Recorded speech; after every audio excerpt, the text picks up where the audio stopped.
sensational.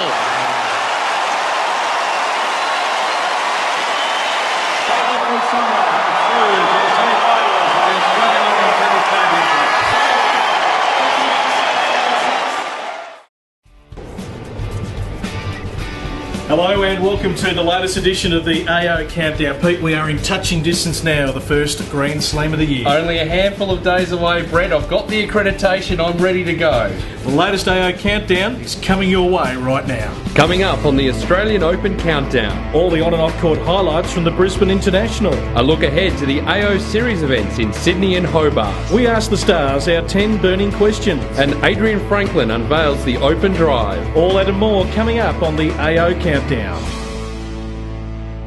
Well, the attention of the tennis world now focuses down under, with all the big name players finalising their preparations for the Australian Open. That's right, Brett, and a big announcement this week. We're going to be broadcasting all 4 days of the qualifying tournament, as well as the draw and all the pre-match player press conferences. The Australian Open Series continues. A huge week at the Brisbane International. Robin Soderling starting the 2011 season in the best way possible, defeating Andy Roddick in the men's final in straight sets, while in the women's final, Petra Kvitova won her second WTA Tour title, both in Australia after winning in Hobart in 2009.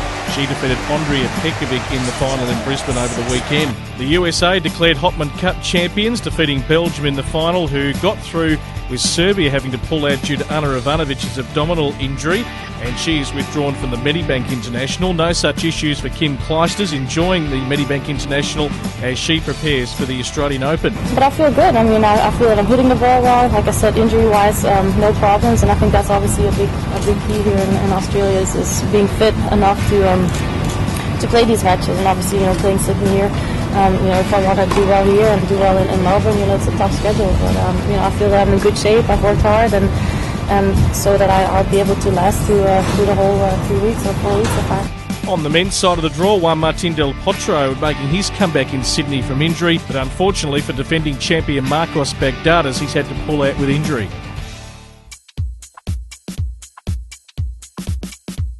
Vanya, thanks for joining us on 10 Burning Questions.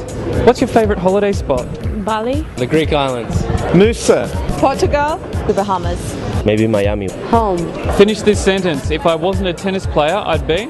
Designer. A lawyer. A singer. Interviewing people like you, reading the questions off a piece of paper. A rock star. Soccer player. Be a singer. What's your New Year's resolution? Win some big matches in some big tournaments. To be a good dad. To spread more love to the world. To not have hard liquor, like no shots. To try to be a better player. A bit more calm and taking things a little bit more easy. Sweet or savoury? Sorry again? Sweet or savoury? Sweet.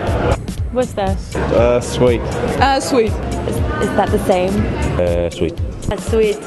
Beatles or the Rolling Stones? Rolling Stones. Beatles. Stones. The Rolling Stones. Rolling Stones. Rolling Stones.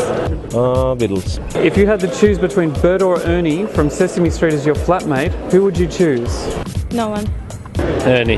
Definitely Ernie. Probably the big. Is it a bear? Yeah. The bear. The one that didn't have an annoying voice. What's that?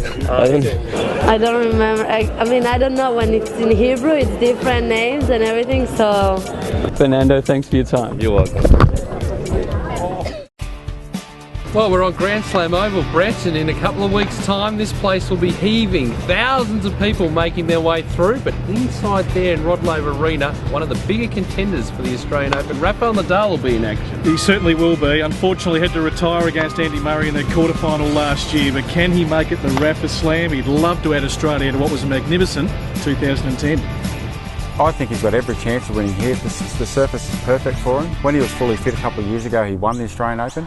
It's certainly going to generate a lot of excitement around this tournament. I mean, he could be the third player ever to hold all four. And Rafa Nadal is the US Open champion. That'll be some feat, and I think he could do it. This is magnificent stuff. I've never seen anybody so intense on a daily basis, whether it be on the match court. I go and watch the guy practice in between days at the US Open or the majors, for example. I mean, he blows me away with his intensity. He's still improving. The sky's the limit for this guy. He's unbelievable. The all-new Kia Optima has arrived at Melbourne Park. At Australian Open 2011, we're introducing the Open Drive, a new video series that takes you inside the Kia cars for a chat with your favourite players. and we want you to suggest some questions. Post a comment on our Facebook page, send us a tweet, or visit the Australian Open website with a question for your favourite player. We could have Nadal, we could have Clijsters sitting right here in the back of the all-new Kia Optima. The players that join us for the Open Drive will answer the most popular questions as voted by you. New episodes of the Open Drive will be uploaded every day during the tournament. The Open Drive, brought to you by the all-new Kia Optima, starts on January 17th. Great work, Pete, once again there by Adrian Franklin. Now, don't forget, Brett, the AO qualifying will be live streamed on AustralianOpen.com along with the draw. Plenty more still to come, and they're just preparing the courts behind us. I'm looking forward to the first Grand Slam of the year. We are getting closer, folks. Thanks for joining us once again. Brett Phillips and Peter Mercado as we continue the AO Countdown.